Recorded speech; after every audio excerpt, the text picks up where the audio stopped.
It's an interesting point because books are no longer just a book.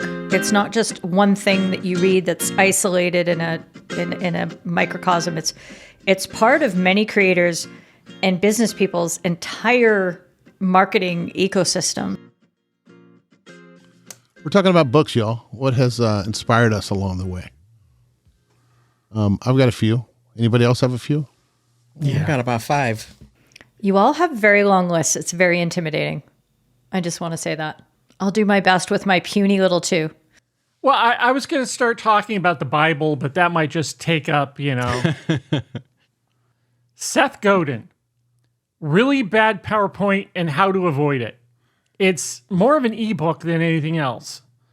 But it's, I read it and I thought to myself, yes, he's absolutely right. It's the problem with so many business meetings, so many presentations on Zoom or, on YouTube or anything like that is people try and shove way too much information into a slide and think that we're all going to sit there and read the slide along with the person who's describing what's on the slide.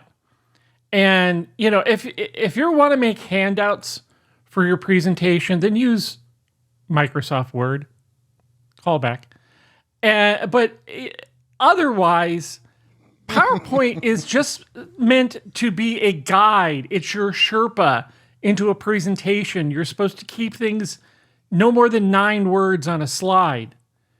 And you're supposed to be the person that the audience is focusing on, not the contents of your presentation on some sort of pretty slide. Just keep it simple, keep it uncluttered.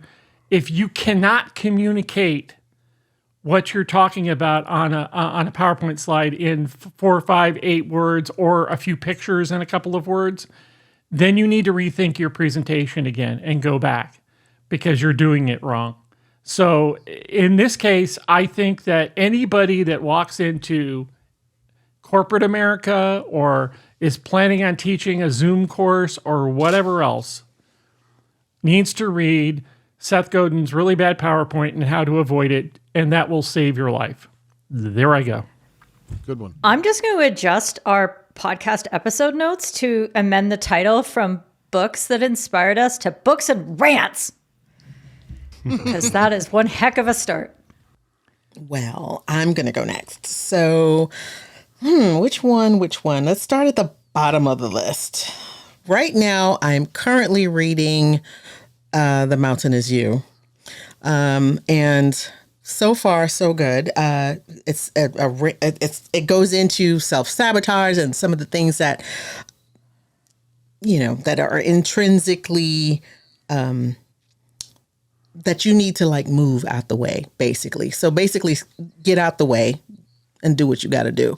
Don't be afraid of change. Go ahead and get all the things, do all the things. It's so far, it's a good read. And, it's one, I think it's going to be one of those books that I'll be going back to over and over again because sometimes I have a tendency to do that. So, when I start realizing some stuff, I'm like, oh, okay.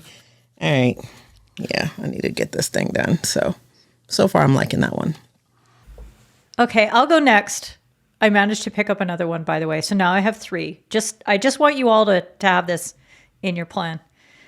But the first one, I have to harken back to Mr. Clear because it's just the book that there are very few books in my life that I remember.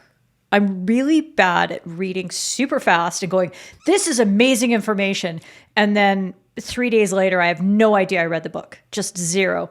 But this book, I think I listened to it as an audiobook and I then went back and read it afterwards. And maybe it's the audiobook part of it, but I remember lessons from it and things that I learned and tried to incorporate. And I read this maybe 7 years ago.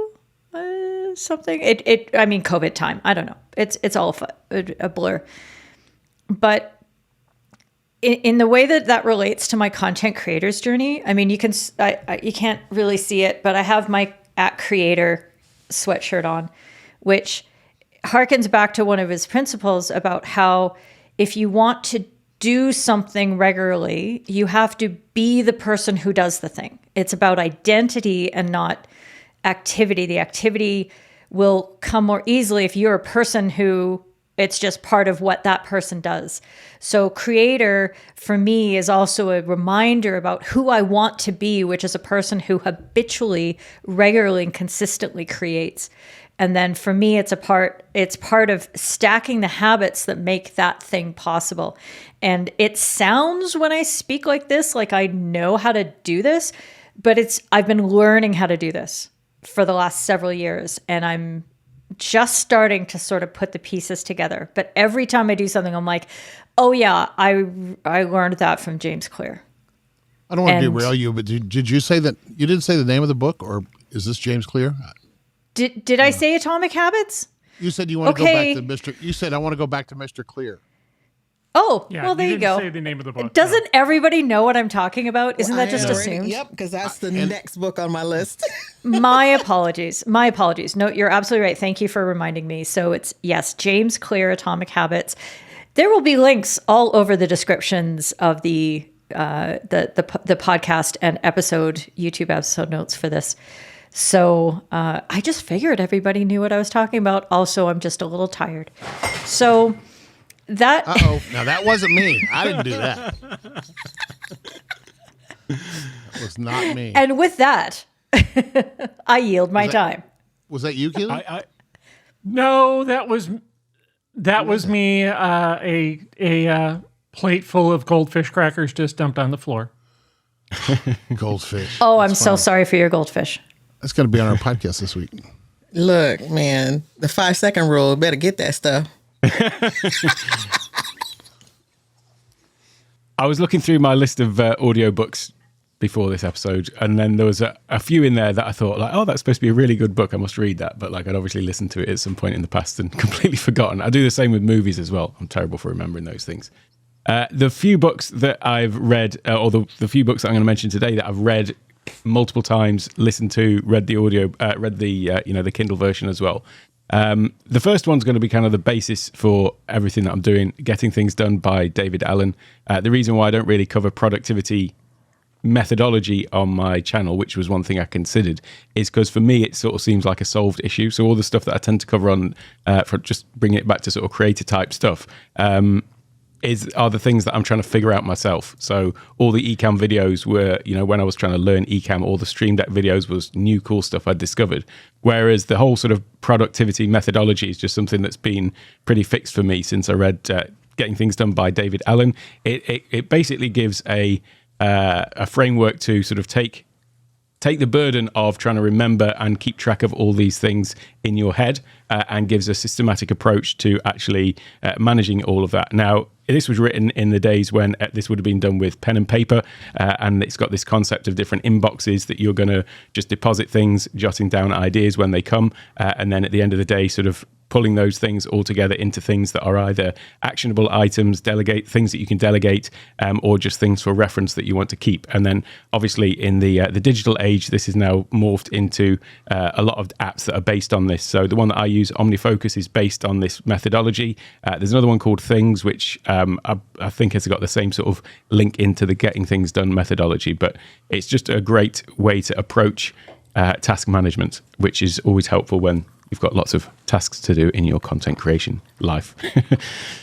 I didn't know we were going to do book reports. I just thought we were going to talk about the books. I didn't know we were going to get into it. We're also grading as well.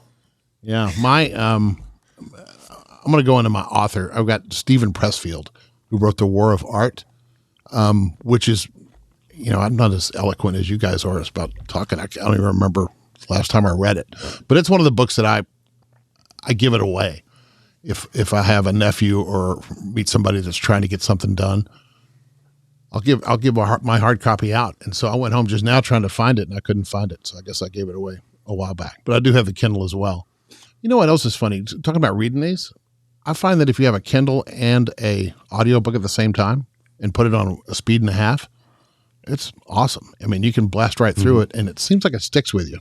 I don't know where I got that trick, if I got it from anybody, but anyway, The War of Art talks about just overcome the resistance. And every time you get up to, there's always some distraction or there's always something. And that's resistance talking to you. Every time you pick up a pencil and you want to write something down or start a book or start a project, there's always something called resistance in your way. And it's about how to overcome that. There's a lot more hocus pocus in it than that. And he made a whole book about it. So, but it's basically, that's the gist of it. It's how to get over procrastination and fighting resistance. That kind of reminds me of one of the other books that's on my list called The Art of Not Giving a Fuck. Love that book. Go, Mark. Go, Mark. Did you know it's going to be a movie? I saw a little bit of the trailer. Isn't that nuts bars? Yeah. Mm-hmm. Yeah, he was on the Tim Ferriss. I mean, I had heard about it before, but he was on Tim Ferriss just recently talking about how weird it is that this is going to be a movie. But he's like, okay, let's go. That book I only have on Audible. So I have my Audible stuff, I have my Kindle stuff, and then I'll have the actual books for certain things. So, for this particular episode, I had to think, okay, I read that. Where did I get that information from? And it was on my Kindle. I thought I had an actual copy of it. But so we consume things in different ways now that we didn't, 10, 20 years ago. But the art of, because I was in the car with my son listening to The Art of Not Giving Fuck. And my son, who is 20, does not cuss, does not like cuss words. Will never say them. And here I am listening to this audiobook, and he's just like, Dad. That's so cute. I'm a bad human being. Okay, so Donald Miller, Building a Story Brand. We all probably read that one, right? That's the first book on my list. Yes. Yeah. So, it's almost as if probably everybody in our group has read it or been told to read it or been given it or, whatever. Rich, of course, is shaking his head no, but I've got a bad experience. I'll tell you about it. Go ahead and tell your story. Okay. I think, we need to be able to converse about our brands, about ourselves, about what we're doing in a different way for people. And I think that it goes over the necessity of telling a story. And I was writing ad copy before. I wasn't trying to tell a story. I was just trying to blurt out words that said the things I needed to have said about my particular area of medicine. And it wasn't really being communicated well enough. And now I'm telling stories more often now. And I'm getting more of my targets that are reading it. Even if it's only a 3-paragraph story, it's a short story and communicates better. And I've changed my mind on how I am writing to communicate in anything that I'm doing now, be it online or I did something called a print ad this past winter for it's really fancy. They hand out these things called newspapers at this trade show, and you can buy space and you can put in like your own piece of artwork that says things about your company. It's really interesting. Now we should look into that more. I'm going to Google this. Google this. Yes. Print ad. I'm sure ChatGPT knows about it. Oh my God. I absolutely love that book. As a matter of fact, I dedicated an episode, actually not this past week, but the week before, Super Bowl weekend. I dedicated that episode to some of the things that I learned in that book. One of the things that was, I guess, it was, oh God, why am I losing my words? That was really, that's something that I resonated with was the archetype, basically who you are to your ideal audience, right? And so in his book, he talks about you being the guide, not the hero of the book, because the hero is the actual, client or whomever it is that you're talking to or telling a story. So, you're trying to guide them a certain way in whatever you're doing. And so that's when I really started thinking, oh, wow, let's dig into like brand archetypes and different things like that. And so that kind of like opened up my mind to a whole bunch of different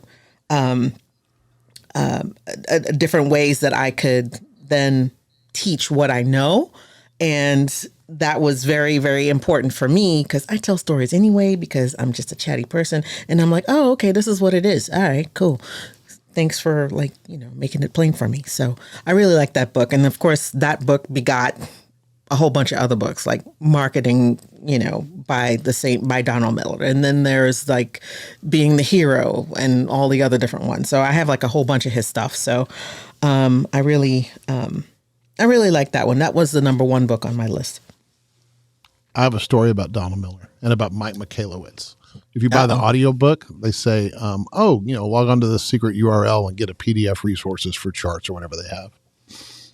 So on Donald Miller specifically, both of them, you go to the website, you give your email address so you can get the link to the PDF or whatever, and you're immediately sucked into a goddamn funnel. And on the Donald Miller one, I actually went through with it. I didn't buy any course or anything, but I was immediately put on the hustle. And they had a free Zoom thing or something. And this girl, it wasn't even Donald Miller, it was one of his coaches or whatever, was leading the Zoom call. And she asked for examples of somebody doing something. So, or somebody's website. So somebody volunteered to be critiqued by her, and she totally berated this poor guy. And I thought, this is not the way to win customers. I mean, it's helpful criticism is one thing, but don't just be an asshole. And that turned me off of the whole situation. I said, I don't know what you've got going on, but I don't want any part of it. And Michalowicz was the same thing. Mike Michalowicz wrote Profit First, which is a great book, and he's a great presenter if you ever see him in a meeting. But goddamn, he put me on some kind of hustle, some kind of thing where, the third page they say, you get PDF resources to go along with the book. Great. So once you do it, you haven't even got to the fifth page yet, and you're already being sold something else, another higher thing. That's not the way to do it. So anyway, bad taste in my mouth from both of those guys. It's an interesting point because books are no longer just a book. It's not just one thing that you read that's isolated in a microcosm. It's part of many creators and business people's entire marketing ecosystem. And one of the books that I was going to mention, I actually haven't even dived into yet. It's almost like a not book for me because it's Mind Your Mindset by Michael Hyatt and Megan Hyatt Miller. Now, you guys know I've been drinking this Kool-Aid for several months now and getting sucked gradually even further and further into this cult very happily. I think things are really working out for me. I even have my physical planner now. I never thought that I would actually get a digital or a physical thing that I would write in and whatever, but there I was last night doing a brain dump of all my notes into this thing that I need a pen for. Really bizarre. But anyway, when they were pre-selling this book because they wanted it to launch and obviously launch big. So on the bestseller list right away. And if they can pre-sell that, it gives them this opportunity. And what they very cleverly did is bundled a bunch of their courses and some other sort of handouts and giveaways along with the pre-sale. So it was whatever the price was, $15 or $20, but they bundled in with $350 worth of actually quantifiable, like we've talked about these, when you do a bundle and you don't know what the prices of the individual items really are, but these are actual courses that they have. And boom, those were the price points. And it was $550. And I thought, yeah, I'm buying this. And what's been interesting is that I've been listening to their podcast for several months, but particularly over the last two, Michael and Megan have been bringing out and discussing probably all of the concepts that are in the book and exploring them in interviews and processes and stuff. And I thought, you know what? I'm probably getting the book from the podcast. But what I've really gotten is access to all these other materials and courses that I'm actually quite excited about. So it's just a really interesting way of thinking about a book, is that the book is the lead magnet in a way to get into something else, but it means something else. So anyway, I'm interested to read it. I think there's been a lot of things I've been learning from this podcast about my mindset and about limiting beliefs and things like that, then I'm like, okay, cool. Like my other way hasn't been working, so I'm going to try this technique now and see if it gets better. And being open to trying those things is probably not a bad idea. So yeah, Mind Your Mindset by Megan Hyatt and Megan Hyatt Miller. Yeah, that concept is great, and I bought that Mind Your Mindset as well. I bought it. Oh, you did? pre-launch Oh, cool. And I haven't got into it yet. But you know what's funny? I have listened to the podcast, and it doesn't seem like there's a hustle, not like these other jokers. So No, maybe it's a different concept or maybe it's more subtle, and I just don't get it. But it seems like they've already given you so much, so I don't think they're trying to sell you anything else, unless they're trying to sell me a planner. And I don't know if I'll ever buy a planner, but maybe I will. That's what I thought too. They're getting you into their email list for future things, though. I mean, that's what we were talking about before with like funnels. There's a way to do it with integrity, and there's a way to do it not. And we've just seen 2 examples of that with your 2 experiences of it. So, well, and they do send a lot of emails. That's true. They do. They're heavy on the emails, and so yeah, they do that. But they've given you so much value already that they have packaged into the book. And I think when I do finally get into it, I'll be able to be more. It's kind of like I've also put this in our notes for this, that I'm trying to be more conscious about how I'm consuming books. Because if I'm going to put that time aside and I'm actually going to read this material instead of just listening to a podcast or, reading a Twitter thread, that I better make it worth my time and stop forgetting this stuff. So Matt Diavella interviewed Ryan Holiday about his system for how to remember everything and reading books. And I think this is kind of like another way to remember everything. So that system is, you take notes, you revisit and revise the stuff, and then you categorize and file your notes. And I feel like with this Mind Your Mindset, I've been taking notes by just sort of listening to the podcast over and over again and hearing all these themes. And the book is actually going to be my revisit and revision, because it's like, oh yeah, this is the section. I remember they talked about that 3 months ago, and okay. And oh no, I can skip this section because it's not quite as interesting to me, but ooh, this is the real stuff.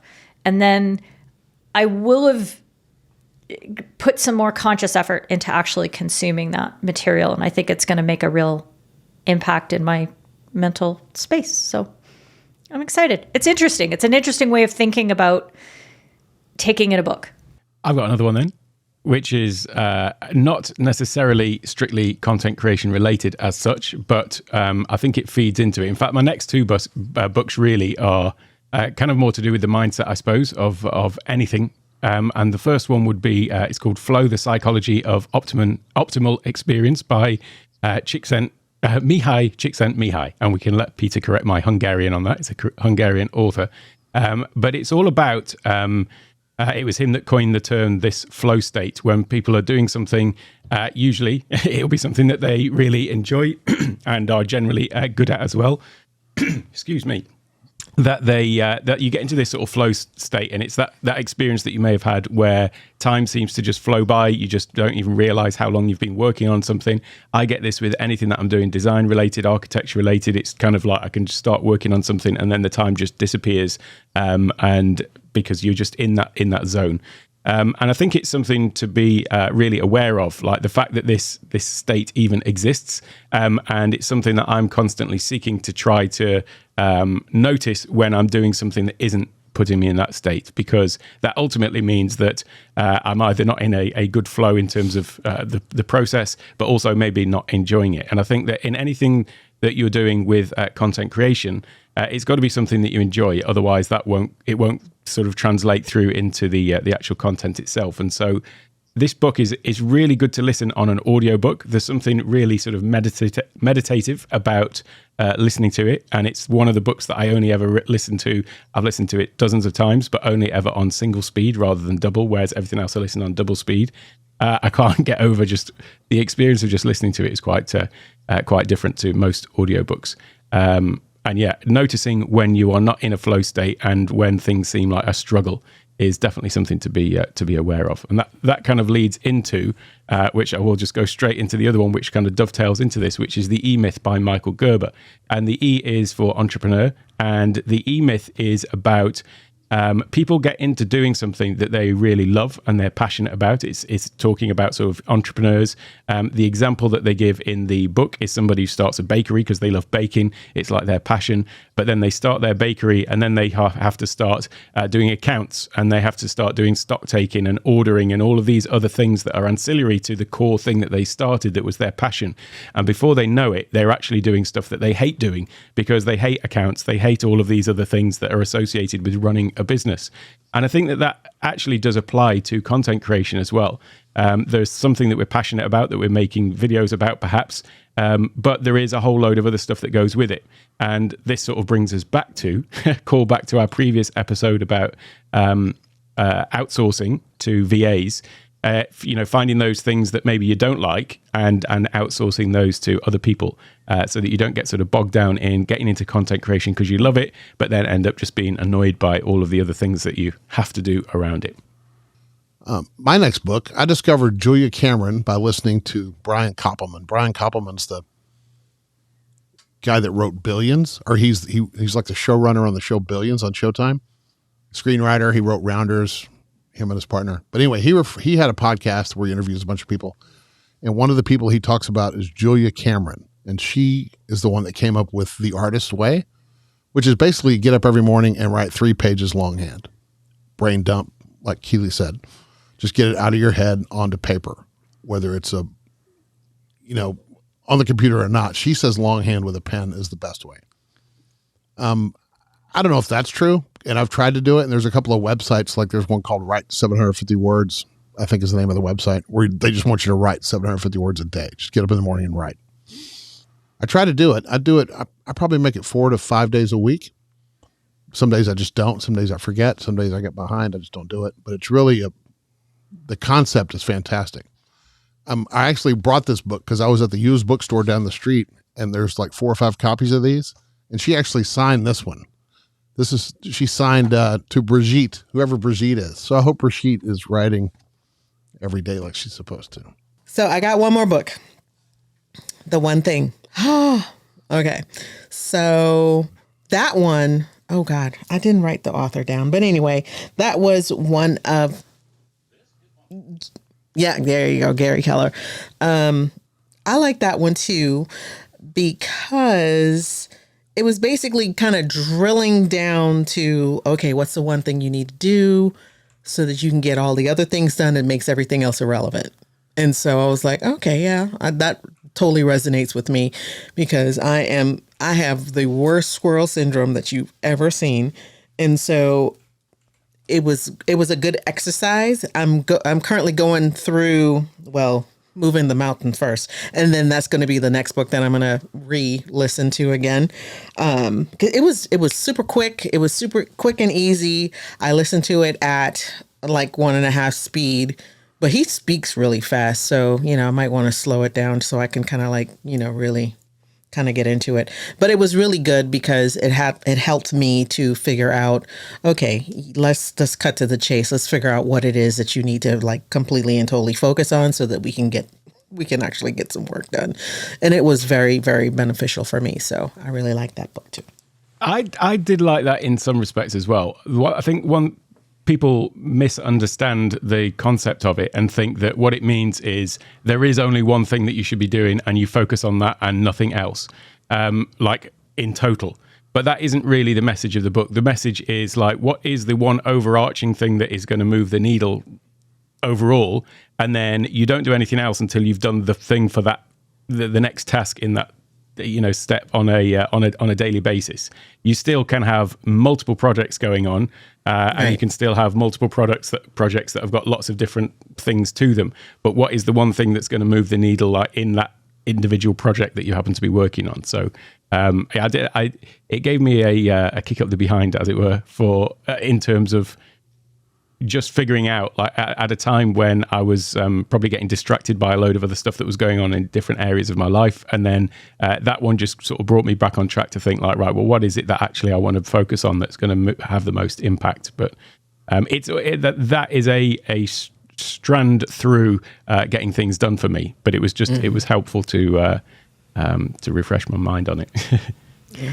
I remember that we've talked about this book before, and I think we did it in the context where we were talking to Doc, and maybe a few of us were on his live stream or something like that, and he was talking about it, and I remembered saying it at the time, and I'm going by my emotional gut memory of how much I disliked the book because I think part of it was that I felt like it was a very intangible way of trying to pursue what could have been a tangible sort of step-by-step, do these things, help book. And I just felt like, you got to be kidding me. Like, what do you mean one thing? And I know you've just gone through why it isn't about just doing one thing, but it felt like it didn't ever prove the concept to be viable for me. So that's one of the things that I just didn't ever love about it. And I don't expect I'm ever going to revisit that particular book. But hey, that's why there's millions and millions of books out there for all of us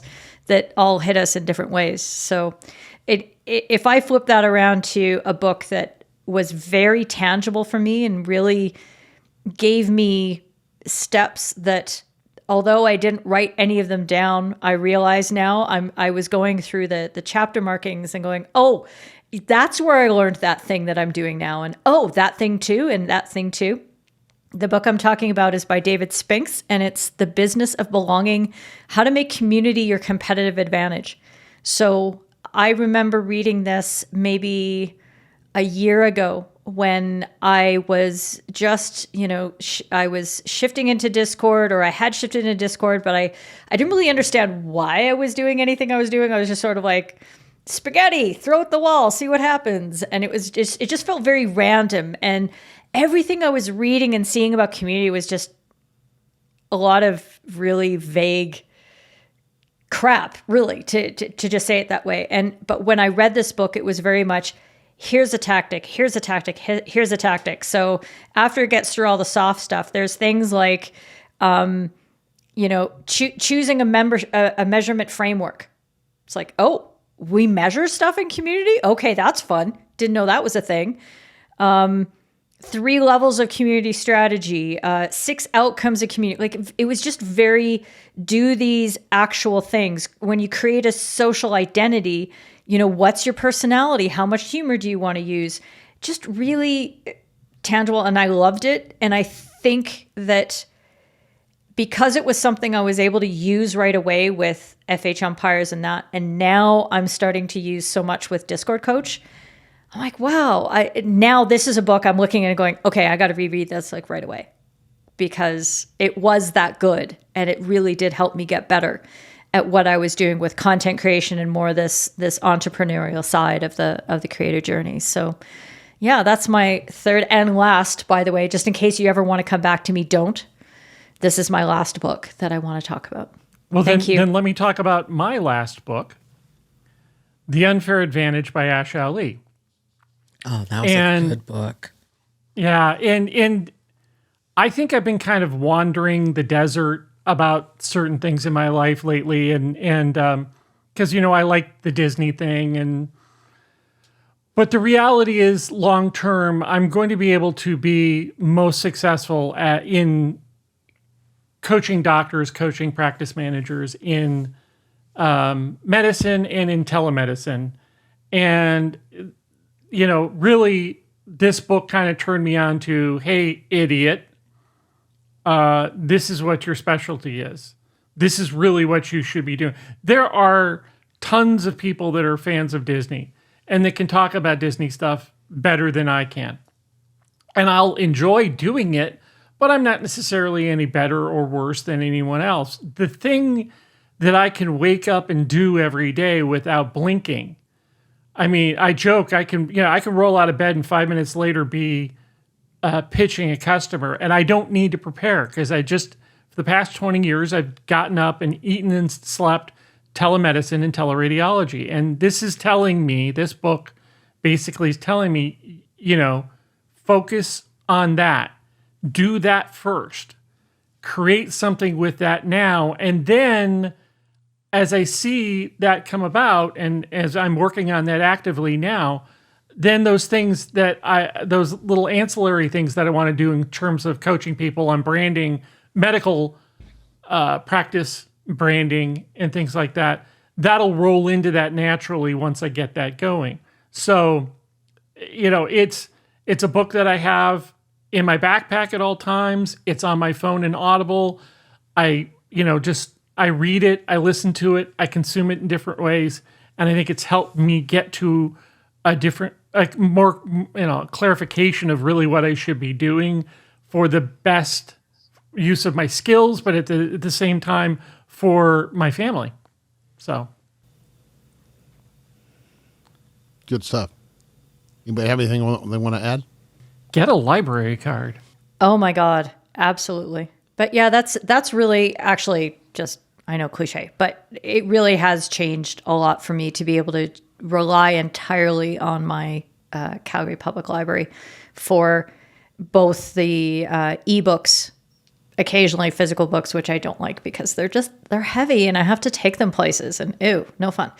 But audiobooks. And like I've said, I've been sort of thinking about my process of reading books and realizing actually audiobooks really do work for me and I should be paying them more mind. I should be trying to consume that material more often. So I'm really glad that we all talked about the different books and how we took them in and the value in actually listening to books, because I don't know if you guys had this, but I've definitely had a snobbery elitist thinking about how audiobooks aren't real books and why would I do that. But now that I know I can listen to them at 2 times speed, so I can listen to them almost as audio Kindle is a game changer. Audio Kindle at 2x or 1.5x is fantastic, and and you can choke it down really fast and you can absorb more. It keeps you on focus. I like it. I used to consume all of my books like when I go on my walks, or like just before I go to bed, I'd put it on. I put the sleep timer on because I know about how long it takes me to fall asleep. So I'm like, all right, well, you know what? I'll just consume this, and this will be the thought that I go to sleep with, something that that uplifts me and that I could learn something from. And it's I truly enjoy it. My library is ridiculous. I mean, my library is ridiculous, and I absolutely love it. It's always with me because this stays with me always. So I don't have to worry about it.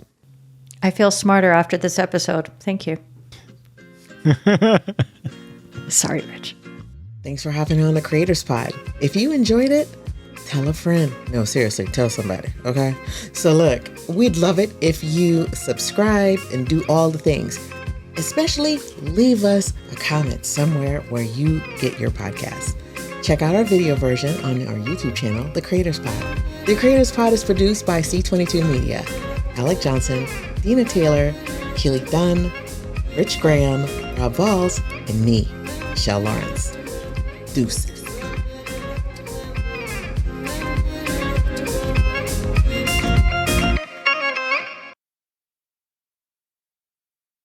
It's hard to find size 15 shoes. That's all I'm saying.